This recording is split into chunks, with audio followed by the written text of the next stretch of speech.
Yes, sir, baby, on the radar live from Studio Square Recordings in Queens. Speaking of Queens, big Queens in the building. Queen the Villain's here with me. What up? What up, my bro? Yo, what's poppin', bro? So disclaimer, we actually did a Zoom interview a little while ago.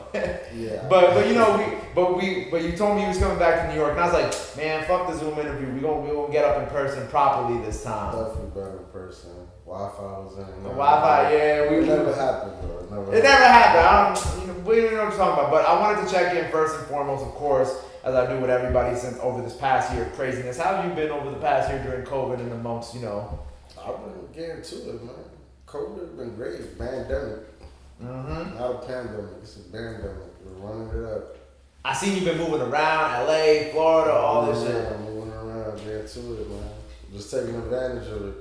Nah, that's incredible. And so, you know, I also want to get a little bit of your history. Obviously, we already said you're from Queens, but how did, give me a little history about Queen the Villain, growing up in Queens, like all that, how we got into music. Queens was cool. Queens was like every other neighborhood, I grew up in a little, rougher side of Queens, so it's pretty dope growing up in Queens. A lot of Spanish people, Dominicans, black people, everything, all sorts of, New York shit. You're Hispanic yourself as well, right? Yeah, I'm Dominican. And I got into rapping pretty much how everybody else did. Everybody else rapped. So I was like, I started like I was breakdancing, graffiti. You were breakdancing? Yeah. Can you still breakdance? Probably not. I could do this right here. That's about it. I'm way too heavy to be doing spins and shit. But just getting into everything, the art, culture of hip hop. The breakdancing thing is amazing, by the way. I'm gonna stick with that for a while now, because now I'm like, yo, we need to have you breakdancing in a music video or something. You gotta bring it back just one time. It won't even look right. So were you like in high school? Were you doing like when they banging on the tables, they doing the freestyle? Like that's kind of how you really first got into it. I used to do all that. And this all like you taking it seriously just kind of came, in recent years. But you have been kind of doing things for a long time, been in the music scene for a while. Yeah. You know what I'm saying? Why decide to start taking it seriously? I guess in the more recent years versus I guess earlier on. I just felt like the support was there. You know what I mean? Like people kept pushing me to do it. Mm-hmm. So once I seen that, it was like, man, I actually really got something. And then when labels start reaching out and stuff, it's like, okay, now we serious. I just never really got to sign anything for real except for distribution there. But just keep going with it. I just like to do it. I love to do it. So it don't matter what I do, where I go with it. This what I do. This is who I am. What made you not really, I guess, want to take it seriously before? Was it just because you felt like the support wasn't there, or it was just personal stuff? I was just doing too much shit, running around in the streets and shit, doing dumb shit, you know what I mean? I never really... Like when you're young, whatnot. Yeah, I didn't even have money to do shit. This shit take money, you know what I mean? I don't know if niggas know that, but this shit really take money. Like, if you ain't got no money, you're not really gonna... Like, you're gonna go a little bit, but you're not really gonna go as far unless you got some backing, you know what I mean? Right, because it's like you gotta spend money to make money. You gotta spend, you gotta market yourself, you gotta look good, you gotta smell good, you know what I mean? Everything, bro. The videos, all that. Everybody gotta get paid, studio time. When you first got into the game, did you, you realized that you had to, invest in yourself. Man, what was that like? When I first started, rapping for real, when I was a little kid and I, wanted to, try it out, I was literally asking my mom for money for studio time. So you already kind of knew? Yeah. From a young age, slightly. And then she was annoyed by that shit, so she was like, damn, nigga, you better get a job. And I was like, yeah, that ain't gonna happen. So, we just did other things, we figured it out. Now I own a studio. Now I want to get to, but I also wanted to ask you about the labels hitting you up. Because obviously the label versus distribution is always a conversation that pops up now, especially with distribution companies like Empire, United Masters, Video. There's a lot of different distribution lanes now, almost as much as labels. When it came to them hitting you up, and obviously you decided to go with distribution overall, what was that kind of the process of the labels hitting you up, and then your decision making behind it? Well, it was honestly just an email. I got an email from a record label and a major record label, and I thought it was a spam at first, and then they kept emailing me about like, you know, and like putting real things in the messages. I'm like, this can't be a You think it's like the span thing where it's like MotownRecords.co and you're like, man, like, click here to. And I really opened it and I sent it to my man, and my man's like, bro, this is a real message. They want to meet up with you. Like, they're giving you a date and a time. I was like, all right, bet. So we did that. And it was pretty good. It was a good learning experience and shit. But at the time, I had one song. So they hit me up for that one song. It was my first song I put out for real. And so I didn't feel like, you know, I had the, like, I didn't have the leverage. I wanted to negotiate what I wanted to. So, you know, they like set me up with Empire. And I did the whole little Empire thing for a little bit. And it was pretty dope. How did you like doing the distribution stuff? It was good, but it was nothing I couldn't do myself for real. You know? Okay. Like, unless they put like some backing into you, or you like one of their main priority artists, you know what I mean? It's nothing you can't do for yourself, you know. So I just wanted to do it myself. Would you tell artists now who are coming up to just do it themselves, or would you? If you got the right funding and you can do it yourself, and you know you get in your fan base, do it yourself, because that's the best way to go. You get all the money, you know what I mean? I think I always like hearing the signing stories, because it's always like interesting to kind of see like what labels try to offer you. You know what I'm saying? Because obviously, like I got friends at labels, but I also understand like how certain things work. Whether it be like, oh, you got one hot single, and that's like an easy way to get also taken advantage of. In a sense. I could tell another label, like it was like when I had that single out that was hot. Another label had reached out to me and actually sent me a contract. And in the contract, it was like less than $200,000. And at this time, I already had a little bit of money, so I felt disrespected. I was like, what? I went to the office and I like threw this shit on the desk. I'm like, bro, this is not it. He's like, well, we'll change the words around. I was like, change the words. Like, that's gonna make it better. I was like, yo, this label, this shit is you like, my ego ain't hurting, my bank account ain't hurting. Bruh, and it was just crazy. It was like a whole bunch of little clauses in a contract. Like, you know, you gotta really know what you're doing. From that day, I was like, yo, people need lawyers. Like, you really need an entertainment lawyer out here. Thank God I had one, because he's the one who told me not to sign with it, you know? Oh, he read that shit, he's like, this is bullshit. Yeah, he read it. He's like, bro, you're gonna be slaving with these dudes. I was like, oh, nah, for 200 bands, that's not it. Not even, because you get it like in portions of time. Like, you get like 10,000 the first 2 months, and then like 15, like the next 3, 4 months. It's weird, so it's like, damn, dude. And most of that stuff you owe back to them, right? Yeah, you owe all that back plus some. It's like an ROI. Like they gotta get there first. It's like when you take out a mortgage, you owe X amount of interest over X amount of months. Yeah, because they're gonna lend you $50,000. They don't want $50,000 right back. They want like 75. They want 70. Some labels want 125 back. You know what I mean? Off that 50? Yeah, some people will get you out here, man. That's crazy. Every time I talk with a new artist, I always learn something new. That's insane. Yeah. So your advice for new artists is just kind of be like, do your thing. You know what I'm saying? Like, do what works for you. Yeah, do what works for you, man. And if you know, and if it's right, get that lawyer, man. Spend a little $1,500 on a lawyer. That's the best you could do. It's kind of like, I know this is a weird analogy, but like having like a good lawyer like that is like when you go on vacation. You know what I'm saying? You're going on vacation. You don't want to stay in like the quality, and you want to stay in like a nice hotel. You want to spend that extra money to just make sure you're comfortable. Same situation. You want to be comfortable in your business situation. Exactly. They help you out, so you know, a lot of artists be big and they don't hear them no more because their contracts be fucked up and shit. You know what I mean? They don't want to be spending the money on the lawyer. They don't love their label no more. They think everybody's out to get them and shit. You see that shit all the time. Man. But right now you're independent. I'm independent all the way. I'm Thriller Entertainment. That's my label. My studio. How long have you been independent now? I would say about like 2 years. Okay. Like 2 years. I was with Empire like 2 years ago. The distribution with them for like a year. So when you decided to start your own label and your company and whatnot, for you, what was like the biggest thing that you wanted to accomplish when you made sure that you were starting this venture? I just really want to have a good team. You know, and like good people around me that music-wise, you know what I mean? Right. That like really work and have talent. And I feel like I found that like with the studio. When I started the studio, I got great producers, great engineers.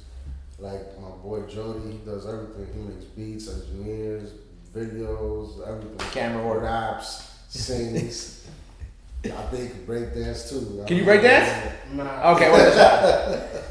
I don't know. You never know, bro. But it's like, you know, you just need people around you that are really like serious about their craft. And you opened the studio when? I would say a little about a year and a half ago. And is it in Queens or is it? It's like borderline Queens, Brooklyn, like Ridgewood, Bushwick area. Okay. Yeah. So how does it feel to like have your own studio, have your own place where you can record, call it yourself, make some money? At first it felt great because I was recording all the time. I did I did a little EP there, but then after like right now it's booked every day. I can't even get in. You can't even record it. I was trying to get in yesterday. Like, dude, it's booked 10 hours. I was like, fuck. You're like, bro, it's my fucking studio though. Exactly. So you gotta go like record elsewhere. I gotta wait. Either record elsewhere or wait. Like today, I'm gonna get in. I'll make sure nobody's getting. You like this is my spot tonight. I leave tomorrow, so I'm gonna get some. And you said you also got a label too with that, you know, with the Thrill Entertainment. I did a Thrill Entertainment. I'm trying to find artists, man. So if you're a great artist, come holler at me, man. We'll get it back. So there's no artists under it yet. No, I got a couple artists under it. Oh, you got a couple artists? Yeah, I got producers and artists, but it's mainly my team, my squad, my niggas.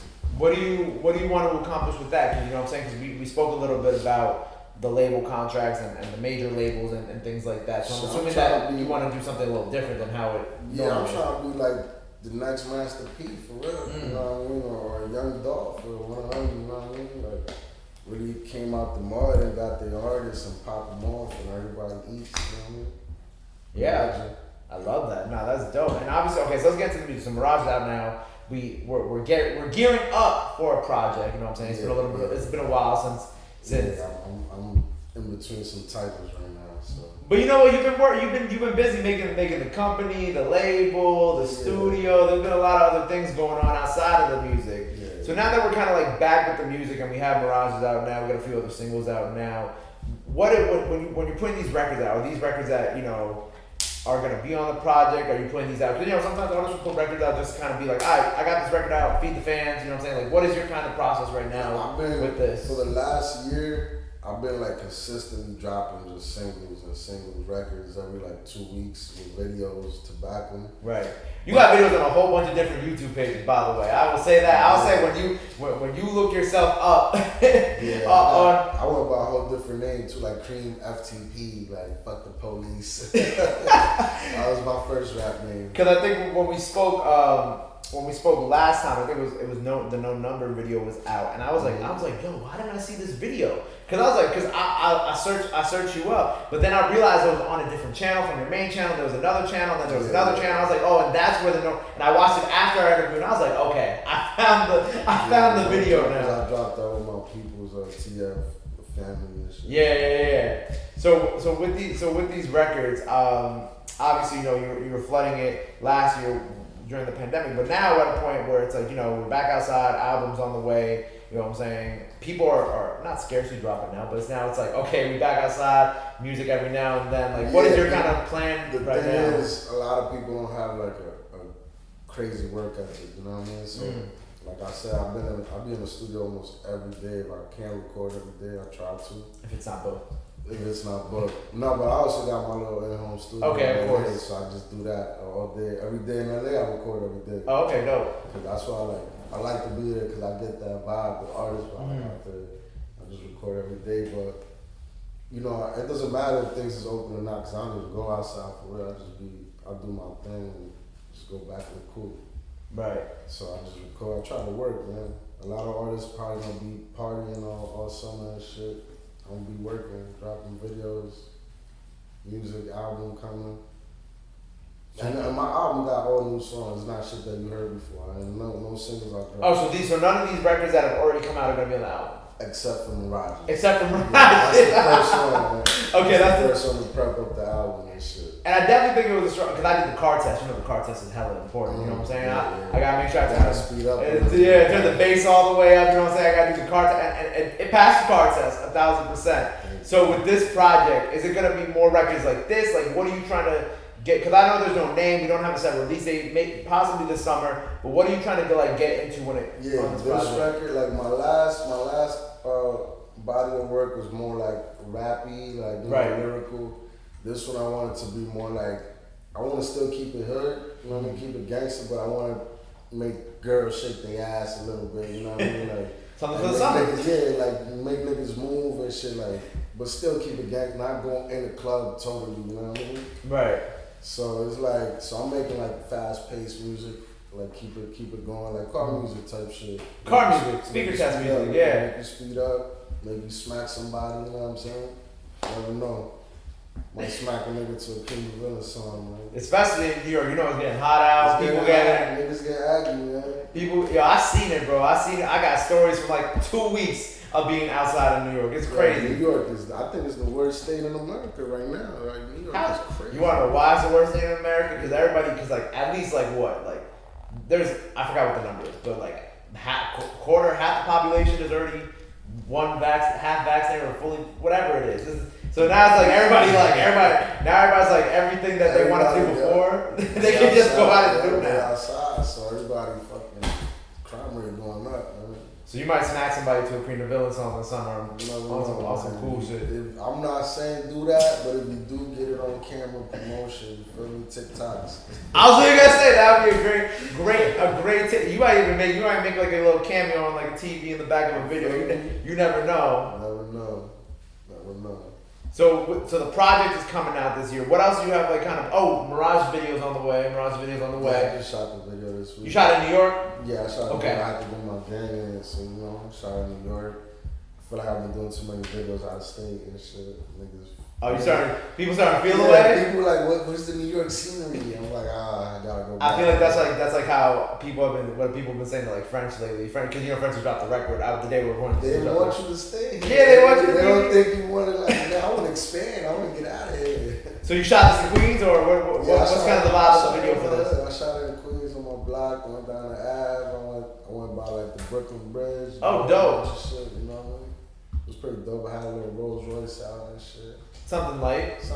Right? Speaking of something light, I want to talk about these pieces that you got. So talk to me about this piece you got on. Oh yeah, this is my. Or the piece is. This is my cream piece. That's a cream piece. Yeah, this is my logo right here. Money bag shit. Dope. Yeah.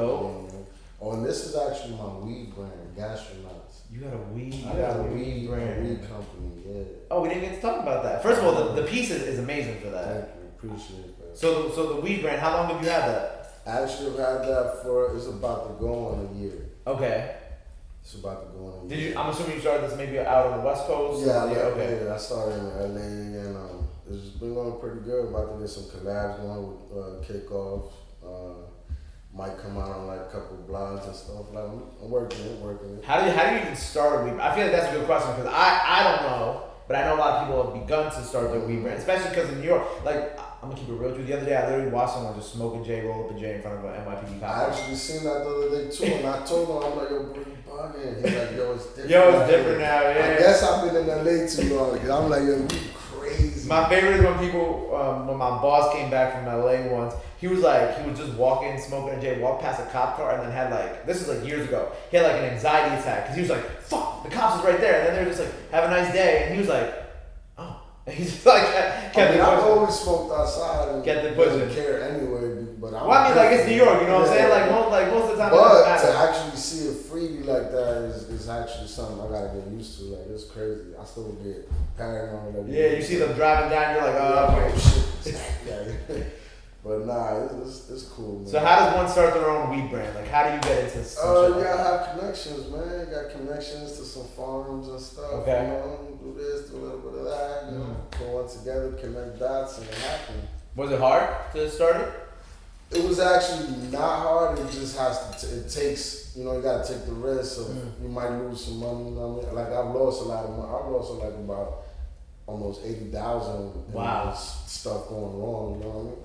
But you know, just gotta keep pushing. Because it's still like a young industry. Like it's still starting. I'm trying to really get my foot in there, be the next, you know, cookies and shit. You know. Do you think now? Are you planning on expanding to here on the East Coast? Like I think Atlanta got some dispensaries, if I'm not mistaken. I'm not entirely sure. But eventually, okay. if it happens, I heard there's a lot of like rules and stuff with it right here in the East Coast. Right, because they're still trying to figure it out. They're still trying to figure it out. So when it gets figured out, I know some people over here that really are into that, like political wise, like you know what I mean. So I can just holler at them. Let's see what's up. That's lit. Do you have any other ventures coming outside of the music stuff? Man, I'm trying to do clothes and all that. Okay. I'm trying to do I think we talked about merch on the circle. Actually, it's not even that I want to do it. It's that I've been getting requests. Like, you know what I mean? Like, people really want to wear my merch and stuff. And like, you hit me up for merch. I'm like, damn, I gotta do it. You know what I mean? Like, some dude that made merch made me like a couple tees. Okay. And I put them out, and then it just went crazy too. I was like, oh man, I gotta get some merch, bro. There's money in this. On the back, you're right. You might smack someone to this music. Cream the villain. That's the code. That's the code. And I wanted to also ask because you know I scrolled back on your Instagram like a ways back, and I saw you posted up with Bodega Bams a while back. I wanted to ask about that relationship, and I believe it had something to do with like a movie or y'all filming something. Yeah, we were shooting a film for Lil TJ. I think he had a little film coming out with his album or something. I don't know what if it came out or not. Yeah, what he did with that when it's coming out, but we were like playing. We had 2 roles in it. I was supposed to be a drug dealer that went by Cream. I don't know where I got that from, and you know it's pretty cool. It's a good experience. I got to meet Lil TJ. I got to meet a couple other dudes. I actually officially met Bodega that day, right? Because we've been in venues and places like together, but you know we got assigned a bunch of people. And you know I don't go up to people like that, so.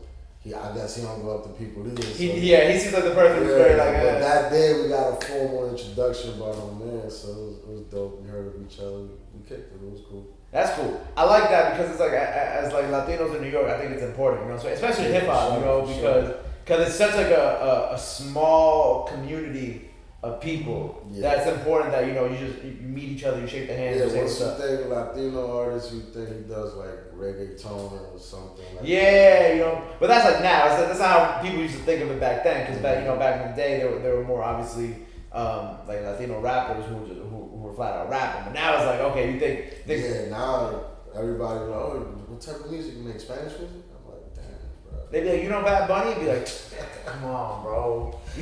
Like nah, man. But Spanish music, would that ever be something you dabble? Because I think you had also mentioned to me at one point you had worked with a few Dominican artists, right? Yeah, I did. I was actually living in DR, and I came out on a TV show. I came out on the radio. I got songs with some artists out there. It was pretty dope. I feel like it's way easier to do your thing in Spanish. Like they accept it. It goes crazy. You don't gotta have like a crazy track record or right. You know what I mean? Like if you got a good song, they don't care if you're a carpenter. Like they gonna bump that shit. You know what I mean? I think it's always funny because when you look at their comment sections, like I forgot what was a good example, but somebody tweeted it a long time ago. I feel like it was either like Balvin's or Daddy's comment section, and in the comment section, it's just every single other Spanish artist saying like putting fire emojis, showing love. Yeah, but it was like everybody. It was like all the male and female Spanish artists showing love. I see that. They be showing each other love, and they all like collaborate and work with each other all the time. All the time. Yeah. Like you think of like what was the record, the Unwell record last year? China, the one with like Karol G, Daddy Yankee, Balvin, and there was somebody else on there, maybe Ozuna. But I'm like, you see shit like that. That's like fucking elite superstar. And that shit was on the radio like all summer. So like you think of shit like that. That's like LeBron and Kobe and Jordan on the same team. That's crazy.